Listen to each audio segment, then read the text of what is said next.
কবিরা খুব ভালো করেই পারেন কবিতার মাধ্যমে অতি সাধারণ জিনিসও বিশালভাবে প্রকাশ করাতে। তাই কবি সুকান্ত ভট্টাচার্য লিখেছেন কবিতার নাম সিঁড়ি। তাহলে চলুন একটু শুনে নেওয়া যাক সিঁড়ি কবিতা। আমরা সিঁড়ি, তোমরা আমাদের মাড়িয়ে প্রতিদিন অনেক উঁচুতে উঠে যাও, তারপর ফিরেও তাকাও না পিছনের দিকে।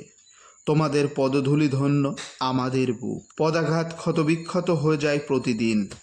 তোমরাও তো জানো, তাই কার্পেট মুড়ে রাখতে চাও আমাদের বুকের ক্ষত, ঢেকে রাখতে চাও তোমাদের অত্যাচারের চিহ্নকে, আর চেপে রাখতে চাও পৃথিবীর কাছে তোমাদের গর্ভোদ্ধত অত্যাচারী পদধ্বনি। তবু আমরা জানি চিরকাল আর পৃথিবীর কাছে চাপা থাকবে না আমাদের দেহে আমাদের এই পদাঘাত।